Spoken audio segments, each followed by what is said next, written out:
ఎన్డీఏలో టీడీపీ చేరికతో పాటు ఏపీలో సీట్ల షేరింగ్ పై కూడా ఢిల్లీ చర్చలు దాదాపుగా కొలికి వచ్చాయి.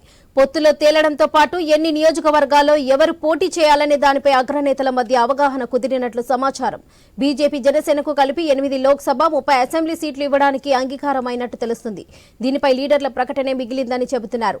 జనసేన బీజేపీ పోటీ చేసే లోక్సభ నియోజకవర్గాలు ఏంటనేది ఇవాల్టి తుది చర్చలో తేలే అవకాశం ఉంది. నిన్న ఢిల్లీ చేరుకున్న చంద్రబాబు, పవన్ కళ్యాణ్ రాత్రి 10:30 నుండి అర్ధరాత్రి 12:30 వరకు బీజేపీ అగ్రనేత కేంద్ర హోంమంత్రి అమిత్ షాతో జరిపిన చర్చల్లో ఈ అంశాలు ప్రస్తావనకు రావడంతో సూత్రప్రాయంగా అంగీకరించారనే టాక్ నడుస్తుంది.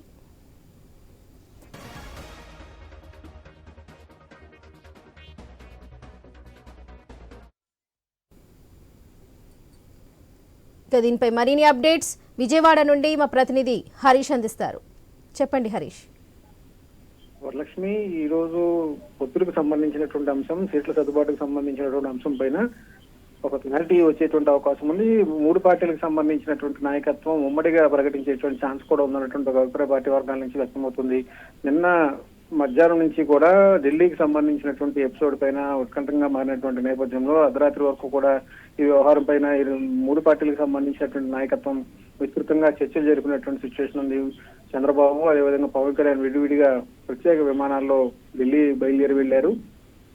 అక్కడ అర్ధరాత్రి వరకు కూడా బీజేపీకి సంబంధించినటువంటి పెద్దలతో నిర్వహించినటువంటి సమావేశం అనంతరం ఒక నిర్ణయానికి వచ్చినట్టుగా కూడా ప్రచారం జరుగుతుంది. ఇందులో భాగంగానే బీజేపీకి సంబంధించినంత వరకు కూడా 8 ఎంపీ సీట్లు 30 అసెంబ్లీ సీట్లు కేటాయించేందుకు నిర్ణయం తీసుకున్నట్టుగా సూత్రప్రాయంగా అంగీకరించినట్లుగా 2 పార్టీలకు సంబంధించినంత కూడా చర్చలు జరిగాయనేటువంటి ఒక అభిప్రాయం వ్యక్తమవుతుంది. ఇదే విషయం పైన అగ్రనేతలకు సంబంధించినటువంటి అవగాహన కూడా వచ్చారన్నటువంటి ప్రచారం జరుగుతుంది. దీంతో ఇప్పటికీ కూడా చంద్రబాబు, పవన్ కళ్యాణ్ ఢిల్లీలోనే ఉన్నారు. ప్రకటన తర్వాతనే వాళ్ళు మళ్ళీ తిరిగి ఏపీకి వచ్చేటువంటి ఛాన్స్ కనిపిస్తుంది. లోక్సభ సీట్లకు సంబంధించి, అదేవిధంగా బీజేపీ జనసేనకు సంబంధించినటువంటి సీట్ల సర్దుబాటుకు సంబంధించినటువంటి అంశం పైన కూడా ఢిల్లీలోనే బీజేపీ నాయకత్వమే డిసైడ్ చేసేటువంటి అవకాశాలు కనిపిస్తుంది. ఇక ఇవాళ జరిగేటువంటి చర్చల అనంతరం ఒక క్లియర్ పిక్చర్ వచ్చేటువంటి అవకాశం కనిపిస్తోంది. ఇంకోవైపు చూసుకుంటే కనుక గతంలో కూడా టీడీపీ ఎన్డీఏలో భాగస్వామిగా ఉన్నటువంటి సిచ్యువేషన్ మనం చూసాం.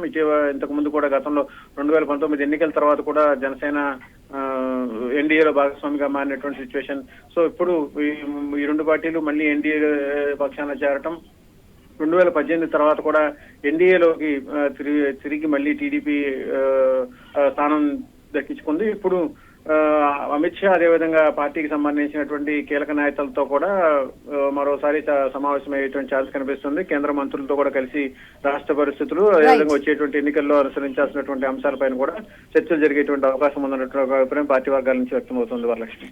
Right Harish, thank you.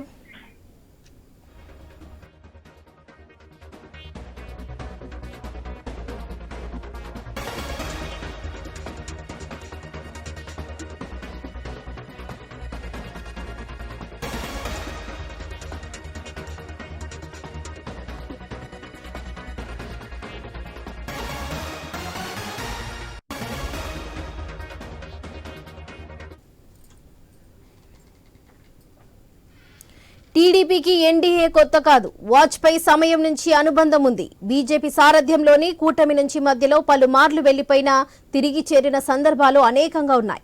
ఇప్పుడు అదే రిపీట్ అయింది. చివరిసారిగా 2018లో ఎన్డీఏ నుంచి చంద్రబాబు బయటకు వచ్చారు. 6 ఏళ్ల తర్వాత ఇప్పుడు రీ ఎంట్రీ ఇచ్చారాయన. ఏపీలో నెలకొన్న రాజకీయ పరిస్థితులు, టీడీపీ మనుగడను దృష్టిలో పెట్టుకుని బీజేపీతో కలిసి వెళ్లాలని నిర్ణయించారు చంద్రబాబు. వాస్తవానికి 2018లో ఎన్డీఏ నుంచి టీడీపీకి వెళ్లిపోయిన తర్వాత చంద్రబాబుకు కూటమి తలుపులు మూసివేసింది బీజేపీ. 2019లో ఏపీలో ఎన్నికల ప్రచారానికి వచ్చిన సమయంలో ప్రధాని నరేంద్ర మోదీ స్వయంగా ఈ విషయాన్ని వెల్లడించారు. కానీ రోజులని ఒకేలా ఉండవన్నట్లు రాజకీయాల్లో శాశ్వత మిత్రులు, శాశ్వత శత్రువులు ఉండబోరన్న నానుడిని నిజం చేస్తూ టీడీపీ, బీజేపీలు మళ్లీ చేతులు కలిపాయి.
ఎన్డీఏలో టీడీపీ చేరికతో పాటు ఏపీలో సీట్ల షేరింగ్ పై కూడా ఢిల్లీ చర్చలు దాదాపుగా కొలికి వచ్చాయి. పొత్తులు తేలడంతో పాటు ఎన్ని నియోజకవర్గాల్లో ఎవరు పోటీ చేయాలనే దానిపై అగ్రనేతల మధ్య అవగాహన కుదిరినట్లు సమాచారం. ఇదే విషయంపై మరింత సమాచారం మా ఢిల్లీ ఇన్పుట్ ఎడిటర్ వాసు అందిస్తారు. వాసు, చెప్పండి. వరలక్ష్మి, ఆల్మోస్ట్ కొలిక్కి వచ్చేసాయని చెప్పొచ్చు చర్చలు. ఎందుకంటే రాత్రి అర్ధరాత్రి వరకు కూడా ఈ చర్చలు కొనసాగినట్టుగా తెలుస్తుంది. ఇప్పటివరకు కూడా ఎన్ని సీట్లలో పోటీ చేయాలి, ఎక్కడెక్కడ పోటీ చేయాలి అనేది కూడా చర్చకు రానుంది. రాత్రి ఎవరెవరు ఎన్ని సీట్లలో పోటీ చేయాలి ఒక సంఖ్య అయితే ఒక ప్రాథమికంగా ఒక నిర్ణయానికి వచ్చినట్టు తెలుస్తుంది. ఇవాళ ఎక్కడెక్కడ ఏ నియోజకవర్గాల్లో ఎవరికి బలం ఉంది, బీజేపీకి ఎక్కడ ఉంది, జనసేనకి ఎక్కడ ఉంది, టీడీపీకి ఎక్కడ ఉంది అనేది ఒక చర్చ జరిగే అవకాశం ఉంది. ఆల్మోస్ట్ ఇది చర్చ అవగానే రేపొద్దున్న కలిసి మొత్తం అంతా కూడా ప్రెస్ మీట్ పెట్టి పొత్తుపై సీట్లపై క్లారిటీ ఇచ్చే అవకాశం ఉంది. ఇప్పటికే జనసేనకి ఈ 24 అసెంబ్లీ 3 పార్లమెంటు ఇవ్వడం జరిగింది. ఇప్పుడు బీజేపీ జనసేన కలిపి 30 అసెంబ్లీ, దాదాపు ఒక 10 వరకు కూడా పార్లమెంటు ఇచ్చే అవకాశం ఉంది.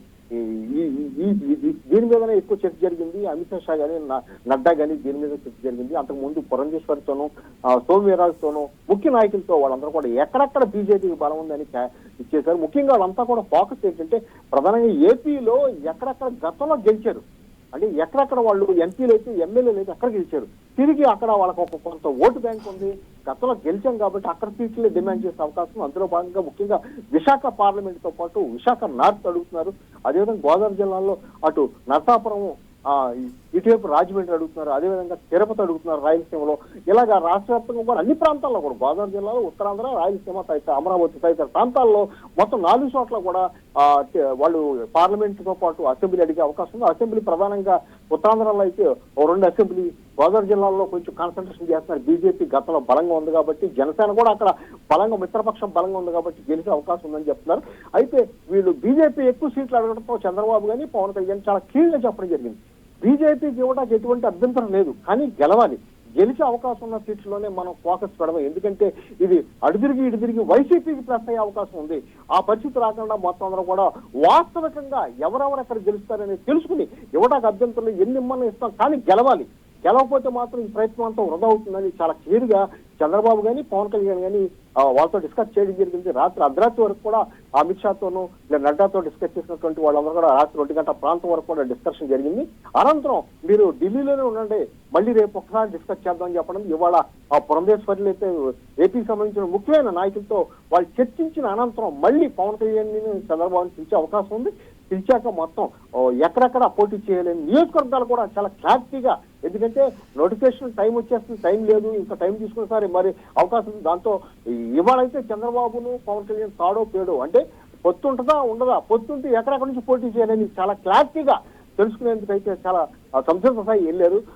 ఇవాళ కూడా మళ్ళీ చర్చలు జరిగే అవకాశం, చర్చల ఆనందం కూడా ఏపీ రాష్ట్ర వ్యాప్తంగా కూడా ఏ ప్రాంతంలో ఎవరెవరికి బలం ఉంది, ఎక్కడెక్కడ పోటీ చేయాలనేది నిర్ణయించుకునే అవకాశం అయితే ఉంది.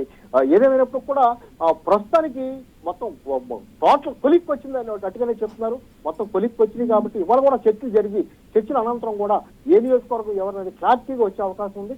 రేపొద్దున మొత్తం అందరూ కూడా కలిసి ఒక ప్రెస్ మీట్ ఏర్పాటు చేసి ఈ పొత్తుపై నిర్ణయం వెల్లడించే అవకాశం అయితే ఉంది. Varalakshmi. Right Vasu, thank you.